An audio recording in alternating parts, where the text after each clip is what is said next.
बिहार सरकार के जो स्पेशल भूमि सर्वे चल रही है उसके लिए सारी जानकारी आपको बिहार सरकार के पोर्टल पर उपलब्ध है और उसमें किस तरह की क्या प्रक्रिया है, क्या सहायता की ज़रूरत है, उसके लिए आप ज़रूर बिहार की जो www.DLRS बिहार गवर्नमेंट की जो साइट है या बिहार सर्वे ट्रैकर जो ऐप बनाया है बिहार गवर्नमेंट ने, उसको डाउनलोड कर ले। वो डाउनलोड करके उसमें आप प्रक्रिया को समझे, फॉर्म को ऑनलाइन डाउनलोड कर ले, फॉर्म फिलअप करके जो भी डॉक्यूमेंट्स कहा गया है वीडियो में, जो कि सर्वे का जो डॉक्यूमेंट्स है वो भी जमा कर दे, नहीं है तो भी जमा करे। और वीडियो को पूरा देख करके आप इसमें कमेंट डालें कि आप वीडियो कैसा लगा। यदि आप चैनल में नए हैं तो अपना like and subscribe button please डालिए ताकि आने वाला सभी वीडियो आपको टाइम पर मिलते रहे। ज़्यादा जानकारी के लिए यह वीडियो मिस्टर जय सिंह, जो कि IAS अधिकारी हैं, बिहार गवर्नमेंट में स्पेशल लैंड सर्वे में डायरेक्टर भी हैं, तो उन्होंने सभी चीज़ों का सिलसिलेवार ढंग से बताया है। उसको जानकारी प्राप्त कर आप उसको अंडरस्टैंडिंग बना करके अपने कामों में लगाएं। वंशावली बनाने में मैंने कई बार स्पष्ट किया है कि कुछ लोगों का सवाल था कि सरपंच से बनानी है, पंचायत से, तो कहीं मैंने बार बार कहा कि कहीं से बनाने की जरूरत नहीं, आप खुद से बनाइए। कई बार स्पष्ट किया है कि कुछ लोगों का सवाल था कि सरपंच से बनानी है, पंचायत से, तो कहीं मैंने बार बार कहा कि कहीं से बनाने की जरूरत नहीं, आप खुद से बनाइए, हैंड रिटन बनाइए, और आप किसी से सत्यापित कराने की भी जरूरत नहीं है। कि इसमें परेशान होने की कोई भी जरूरत नहीं है। मैंने पहले भी कहा है, अभी फिर से कह रहा हूँ कि स्वघोषणा समर्पित करने में, वंशावली समर्पित करने में इसमें पर्याप्त समय है। लोग इत्मीनान से इसको समर्पित करें। अभी कोई अंतिम तिथि नहीं है। अभी उनको 1 महीने 2 महीने जो भी लगते हैं वो आराम से समर्पित करें। दूसरा यह भी हम लोगों ने क्लियर किया है कि जो भी दस्तावेज समर्पित करेंगे उसमें किसी को भी सर्टिफाइड कराने की जरूरत नहीं है, किसी से काउंटर साइन कराने की जरूरत नहीं है। एक टोल फ्री नंबर है जो निदेशालय की तरफ से पहले से कार्यरत है, उसमें हम लोग देख रहे हैं कि अगर उस पर कॉल आने की क्या स्थिति है। अगर कॉल की संख्या अधिक होगी तो उस पर हम लोग अतिरिक्त कर्मियों की तैनाती करेंगे और उसको लोगों के लिए, जानकारी के लिए अधिक से अधिक प्रसारित भी करेंगे। जिसमें मैंने पहले भी बताया है कि लगभग 1 साल लगता है। तो अभी जो कार्य चल रहे हैं वो लैंड सर्वे के प्रारंभिक चरण के कार्य हैं, और प्रारंभिक चरण में स्वघोषणा की प्राप्ति और ग्राम सभाओं का आयोजन किया जाता है। वो कार्यवाही अभी चल रही है और अभी आने वाले काफी दिनों तक ये कार्यवाही चलेगी। कोई समय नहीं है, क्योंकि जनता में और लोगों में ये बहुत ज़्यादा दिखने को मिल रहा है कि वो काफ़ी ज़्यादा परेशान है। क्या ये परेशानी जायज़ है या फिर ये लोग सिर्फ ऐसे ही सोच रहे हैं कि इस तरीके की परेशानी सामने आ रही है? देखिए, इसमें परेशान होने की कोई भी जरूरत नहीं है। मैंने पहले भी कहा है, अभी फिर से कह रहा हूँ कि स्वघोषणा समर्पित करने में, वंशावली समर्पित करने में इसमें पर्याप्त समय है। लोग इत्मीनान से इसको समर्पित करें। अभी कोई अंतिम तिथि नहीं है। अभी उनको 1 महीने 2 महीने जो भी लगते हैं वो आराम से समर्पित करें। दूसरा यह भी हम लोगों ने क्लियर किया है कि जो भी दस्तावेज समर्पित करेंगे उसमें किसी को भी सर्टिफाइड कराने की जरूरत नहीं है, किसी से काउंटर साइन कराने की जरूरत नहीं है, कोई एफिडेविट की जरूरत नहीं है। तो ये सारी सहूलियतें दी गई हैं। हम लोगों ने यह भी कहा है कि भाई लगान अद्यतन हो ऐसा भी जरूरी नहीं है, दाखिल खारिज अगर अद्यतन नहीं है तो वो भी जरूरी नहीं है। लेकिन आप स्वघोषणा समर्पित करें। जो दस्तावेज जिस तरीके के आपके पास हैं उनको आप समर्पित करें। निश्चित रूप से उस पर हम लोग आगे की कार्रवाई करेंगे। किसी को किसी भी तरीके से परेशान होने की जरूरत नहीं है, न कहीं जाने की जरूरत है। सर, आप लोगों के पास सबसे ज़्यादा परेशानी किस चीज़ में आ रही है? लोग जानना भी चाहते हैं और लोगों की जो परेशानी है आप लोग किस तरीके से सुलझा भी रहे हैं? अभी जो सबसे बड़ी जानकारी आ रही है संज्ञान में विभाग के, वो ये है कि बहुत सारे लोग अपने दस्तावेजों की प्रतिलिपियों के लिए जिला में और अंचल कार्यालयों में जा रहे हैं। जबकि हम लोगों ने विभाग की तरफ से बार बार ये बात कही है, विज्ञापन भी प्रकाशित किए हैं कि जितने भी राजस्व के रिकॉर्ड हैं वो अधिकांशतः आज के समय में स्कैन होकर ऑनलाइन उपलब्ध है। तो कोई भी व्यक्ति उस ऑनलाइन प्रति को डाउनलोड करके प्रिंट कर सकता है और उसके आधार पर स्वघोषणा के साथ अटैच करके उसको समर्पित कर सकता है। उसमें उसको अंचलों में जाने की या जिला के अभिलेखागार में जाने की भी आवश्यकता नहीं है। सर, स्व घोषणा पत्र के लिए क्या मालगुजारी अपडेट कराना ज़रूरी है? नहीं, मालगुजारी अपडेट कराना जरूरी नहीं है। अगर पुरानी रसीद भी है तो वो भी मान्य होगी।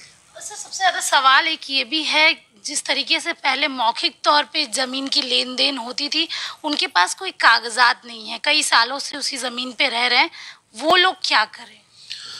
वो लोग भी स्वघोषणा समर्पित करें। अगर मौखिक तौर पे जमीन के का बदलान हुआ है और वर्तमान में शांतिपूर्ण दखल कब्जा है, किसी का कोई विवाद नहीं है, कोई आपत्ति नहीं है, तो इस को भी कागज पर लिख करके समर्पित करें। उसके पश्चात जब उसका परीक्षण करने का समय आएगा ऐसे 6-7 महीने बाद, तब फिर उस पर विचार किया जाएगा। अगर वर्तमान में कोई दस्तावेज नहीं है तो उस तरीके से स्वयं हस्तलिखित करके ही इस चीज़ को समर्पित करें, लेकिन उसमें यह जरूर रहे कि कोई आपत्ति नहीं होनी चाहिए किसी को, और उस मौखिक बतलान जैसा वो बता रहे हैं उसके हिसाब से लोग अपनी अपनी जगह ज़मीनों पर काबिज होने चाहिए, उनका कब्जा होना चाहिए शांतिपूर्ण।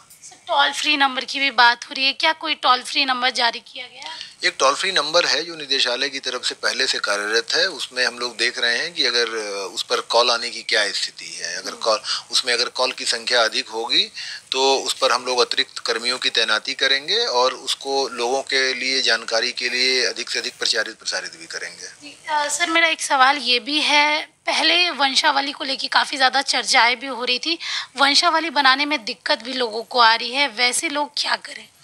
वंशावली बनाने में मैंने कई बार स्पष्ट किया है कि कुछ लोगों का सवाल था कि सरपंच से बनानी है, पंचायत से, तो कहीं मैंने बार बार कहा कि कहीं से बनाने की जरूरत नहीं, आप खुद से बनाइए, हैंड रिटन बनाइए, और आप किसी से सत्यापित कराने की भी जरूरत नहीं है। तो मुझे नहीं लगता कि इसमें कोई दिक्कत होनी चाहिए। अपनी वंशावली बनाने में अगर लोगों को दिक्कत आ रही है तो दिक्कत का अगर कोई तकनीकी पहलू है तो वो बताएं, अदरवाइज यह सहूलियत तो सरकार ने दी है कि आप खुद से बना करके उसको अपलोड करें, तो मुझे नहीं लगता कि अब कोई दिक्कत होनी चाहिए। सर जब अधिकारी जाएंगे, लैंड सर्वे होगा, उस समय क्या सारे लोगों का होना ज़रूरी है? अगर कोई उसमें से हिस्सेदार बिहार से बाहर हो, देश से बाहर हो, ऐसे लोग क्या करें? नहीं, सबका होना आवश्यक नहीं है। यदि होंगे तो ठीक है, नहीं होंगे तो भी ठीक है, बस स्वघोषणा समर्पित जरूर करें।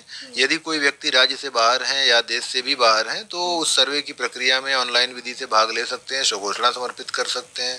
आगे जब जरूरत पड़ेगी तो दावा आपत्ति भी कर सकते हैं। तो ऐसे लोग जो वर्तमान में नहीं हैं उनको भी चिंता करने की आवश्यकता नहीं है, बस वो स्वघोषणा और जो आवश्यक कागजात हैं वो जरूर अपलोड करें, वो समर्पित करें। सर मेरा आखिरी सवाल ये रहेगा, क्योंकि लोग काफ़ी परेशान हैं, आप अपनी तरफ से लोगों को क्या कहना चाहेंगे? क्योंकि काफ़ी अफरा तफरी का माहौल बन गया है, ज़मीनी विवाद भी हमेशा इसी का कारण रहे हैं और लोग लगातार पूछ रहे हैं कि सरकार हमारी ज़मीन ले लेगी क्या? हम काफ़ी समय से रह रहे हैं, सबसे बड़ा सवाल तो यही है। मैंने पहले भी स्पष्ट किया है कि सरकार किसी की जमीन लेने नहीं जा रही है, इसलिए लोगों को चिंता करने की कोई आवश्यकता नहीं है। बस शांतिपूर्वक इस सर्वे की प्रक्रिया में शामिल हों और जो आपका दायित्व है, जैसे स्वघोषणा समर्पित करना, वंशावली समर्पित करना, जो दस्तावेज प्रकाशित हो रहे हैं उनको देखना, इन सब चीज़ों में भाग लें, ग्राम सभाओं में भाग लें। यदि कोई आपको कन्फ्यूज़न है, कहीं कोई परीक्षा है तो आप उसको पूछें, लेकिन किसी भी तरीके से पैनिक होने की या घबराने की कोई भी आवश्यकता नहीं है। ये सारी कार्यवाही लोगों के भले के लिए, उनके लैंड रिकॉर्ड को अपडेट करने के लिए ही की जा रही है।